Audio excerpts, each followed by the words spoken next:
windswept airfield is 200 miles at sea. 600 miles from the inland targets its aircraft have just destroyed. The presence of this attack aircraft carrier has been felt half a world away from the United States.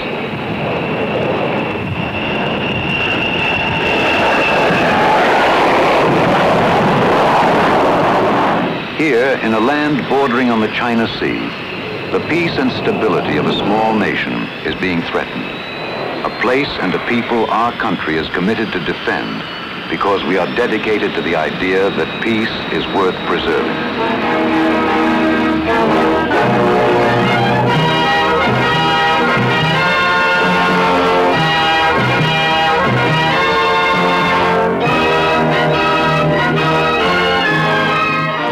2 decades of world change have brought United States carriers to a troubled area where the future of Asia is being determined.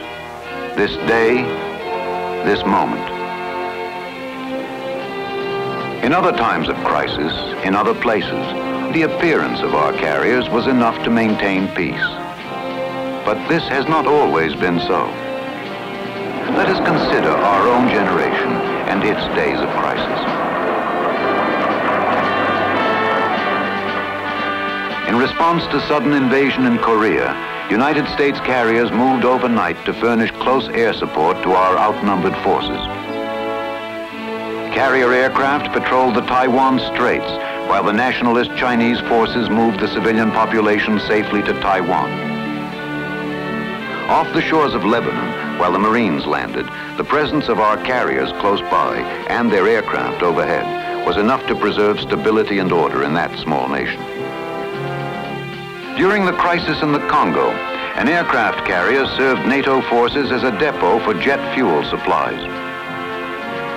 From various places on the global sea, the United States moved our naval forces into Cuban waters. Russians and Cubans, intent on establishing missile bases on our doorstep, sensed their purpose. A show of strength was sufficient to keep the peace. And so it has been that in each emergency, no matter where on the face of the globe, United States carriers have responded, each bringing a variety of weapons for any kind of war, but using only what was needed to accomplish the job at hand. To be ready now, this instant, are the standing orders of America's attack carriers and of all who serve upon them. 4,500 men comprise this special purpose community. Engineers and doctors, pilots, steam fitters, postal clerks, aircraft mechanics, and firemen. From captain to seaman, they make this ship run. In the old sailing ships, man was the key to power in a visible and tangible way. He trimmed the sails, manned the guns, carried the powder, boarded the enemy in hand-to-hand encounter. In the carrier, man is still the key to power, but he uses more complex tools and more exotic skills. You work 14 hours a day, 20 when it's necessary, sometimes to work alone, sometimes as part of a team. There is easier work ashore, but here at least you are part of the most advanced technology of our age. Men in jobs on the flight deck are identified by color. Young men shunt million-dollar aircraft about the deck, handle tons of explosives,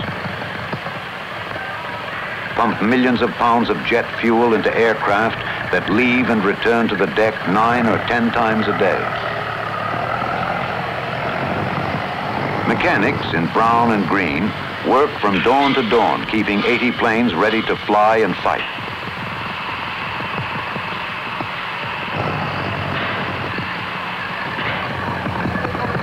Flight deck directors in yellow arrange all 80 exactly where and when needed for fixing, fueling, flying, and fighting around the clock. That should be no problem. I ought to be able to... And the greenies don't have anything. I can stick them in here or on the elevator. But that's a good place for that floater back there. Hangar flight. On this next respot, we're going to need 402, 310, and 408. 10 minutes to line, 10 minutes. Hey, Dave, did you get that 409 in your report on tanker yet? 409, did you get a report on tanker yet? On the heavies. How about calling him? Hey, Chief Williams? Okay, will you tell them that we'll fly 713, we'll send 737 down below. 6 is down, 506 is down. Event 2 Bravo.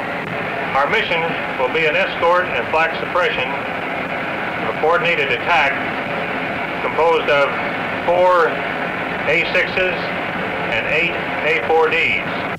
Now, some of the things that we should be ever mindful about in this escort is a good lookout doctor. They have all the information on the board here. All right, now we'll get into the actual attack portion of the flight. We'll be proceeding into the target on a heading of 090. The briefing is anything but brief. There is a great deal of information to impart. Just one of 10 going on in ready rooms throughout the ship. Roll out and proceed on ahead, and this will be the airplane on which the others will rendezvous. Man remains, as ever, the measure. The pilots depend upon their own precise skills and just as fully on those who back them up. Because the airfield can move, and because others like it are at work in other oceans, it can deliver force or persuasion to 85% of the Earth's land area. Nowhere is there a target its aircraft cannot reach.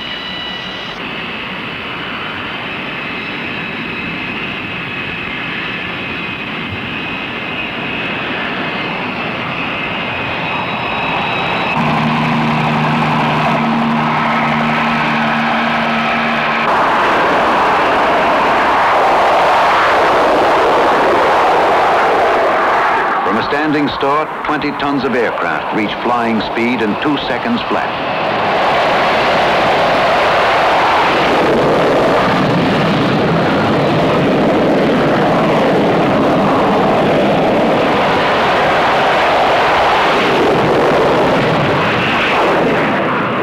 Every 30 seconds, another plane is sent aloft. 16 in quick succession.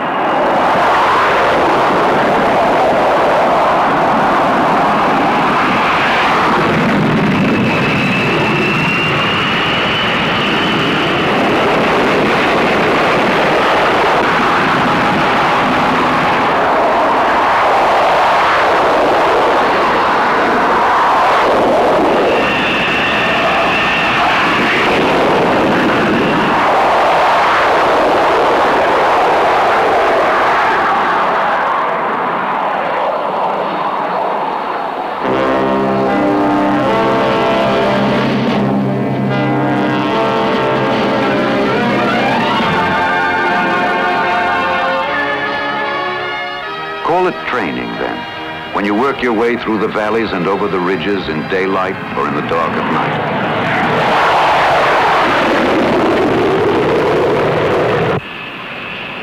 The intruder will do this and find the target in all kinds of weather, for its radar system sees the terrain when the pilot cannot see it.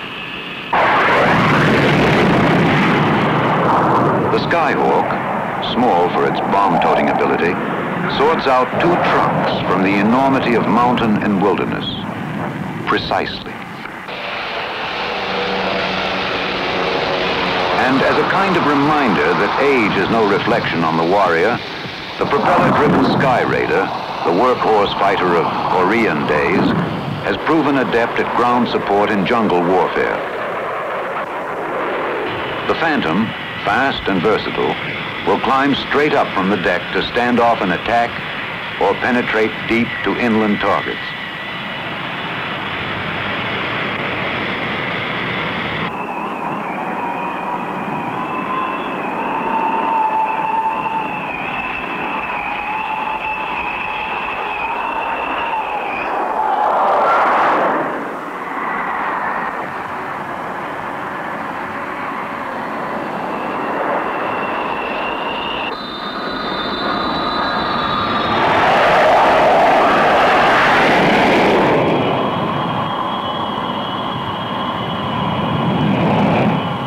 These are the ingredients of an airborne strike.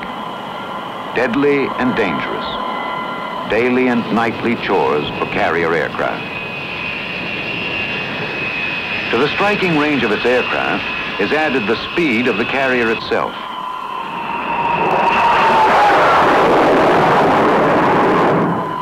With a cruising range of 500 miles a day, it can draw into striking distance in a few hours.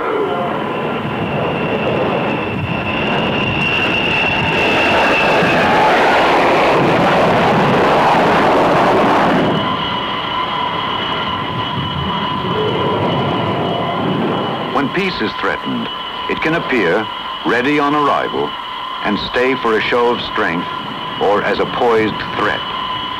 When the danger is past, it can withdraw, taking all its self-sufficiency with it.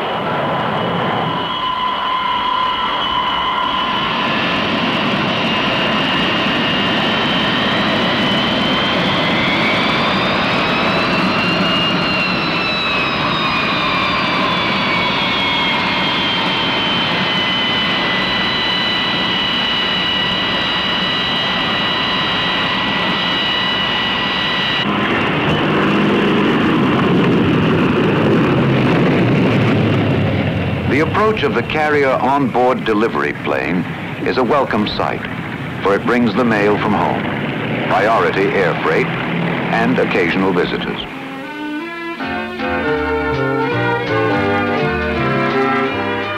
Within minutes, the outgoing mail will be loaded and on its way back.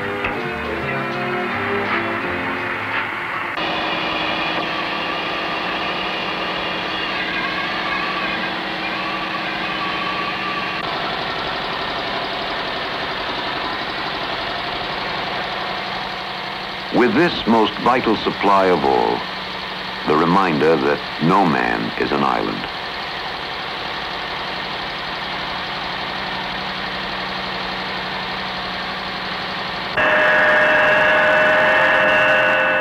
Far below the flight deck, where hull and keel converge, the man-made tropics are as hot as any jungle. There is no night or day. Just a tungsten-lit sky full of valves and gauges.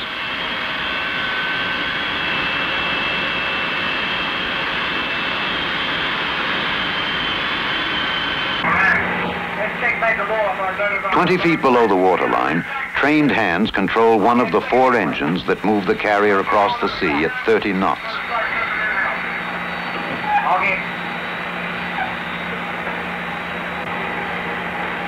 Let's start at number 7 burning, go down to number 1. 4 boilers and 4,500 men need fresh water in great quantities.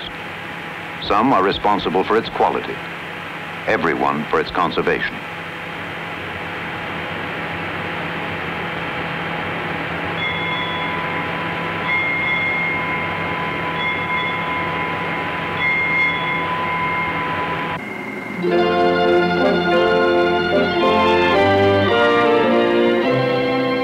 The smell of fresh bread is a sort of time reference in this city where 13,000 meals are served a day. Eggs and bacon do not summon the morning for everyone. If you have pork chops or chicken as the main course, you know the day is well advanced even though you may have just risen from sleep. A fighting ship is not a democracy. It is a tool democracy uses to survive. It is, however, a community, providing all the services for health and physical well-being that can be found ashore.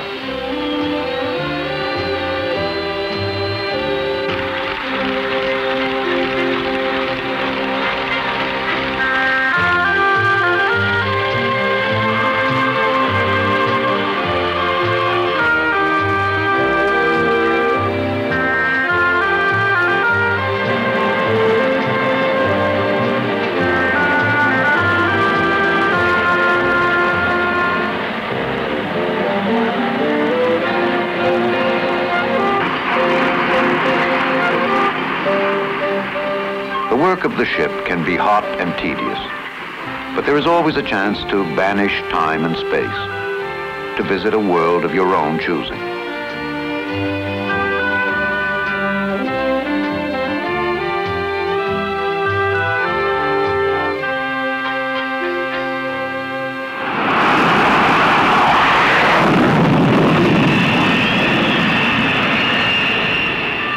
noise and commotion are part of the air you breathe. You give up your privacy to the greater aims of a nation that extols the dignity of the individual. You drop dead tired into the sack, down here where night and day are the same. You learn to ignore the violence on the roof overhead. It takes a bit of doing to work a man into this exacting system, and only responsible men can make it work. The responsibility of one man for another, of each man for the ship. And so you work and train. You reach the point where you and the ship are tuned to fight.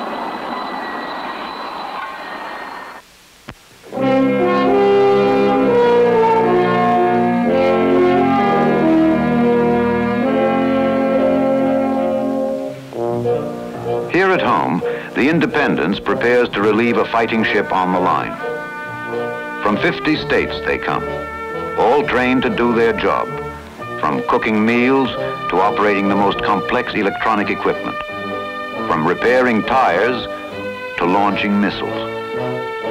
The materials of war come from the nation that has created this mobile, potent weapon. The contributions of agriculture, industry, and research go on board. A large segment of the population has contributed its skill and its wealth to create this force.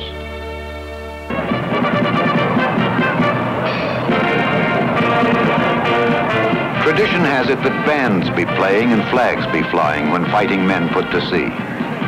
That is the framework of farewell. But this is the true language of long separation.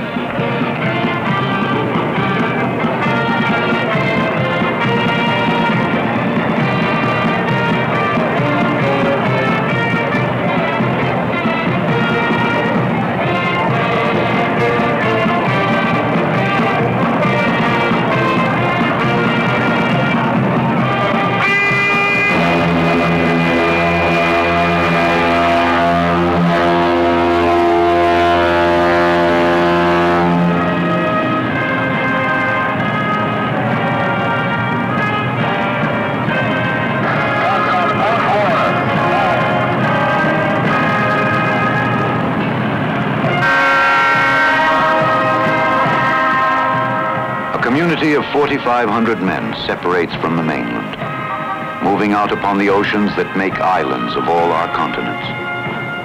But with all that is given by a people to create and sustain this expression of prestige and power, some here will give their lives.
Career. Back indeed to the primal education that qualified him to be here now, when ingenuity and courage count for as much as his airplane or its weapons or the odds on survival.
these men, the war is still in some remote place. Yet there is anxiety here too. Sometimes it is tougher to wait than fight. Nature is a kind of natural enemy to what is proposed here. That men can find this moving postage stamp airfield. That other men can plan their approach to the deck.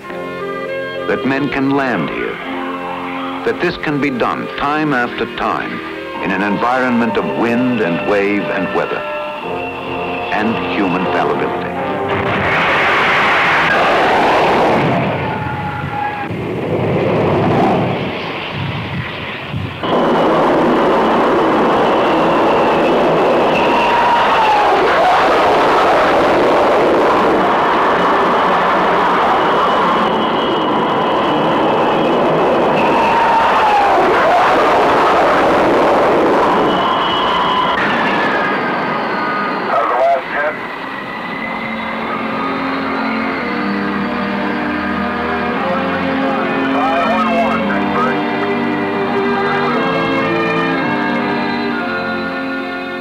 Over the years, the role of the attack carrier has been a changing one. In this period of crisis for one small nation, the force of this weapon has been unleashed. In other instances, it has not. Over the years, it has allowed the United States to respond to the unexpected, to bring this weapon to the support of friends or to confront potential enemies. The attack carrier exists so these men who fly and fight might be effective. That this can be done is the miracle of men who regard each other as shipmates and professionals.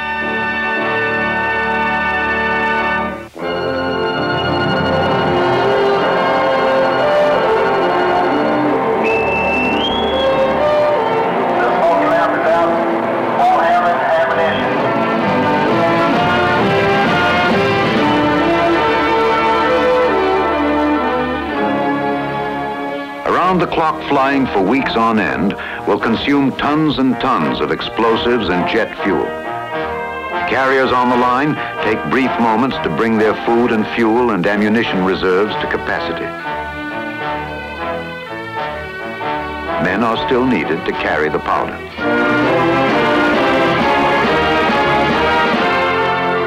These great ships, some preparing for warfare, some engaged in combat, some representing our national interest in distant places, stand ready to carry American power where it is needed, when it is needed.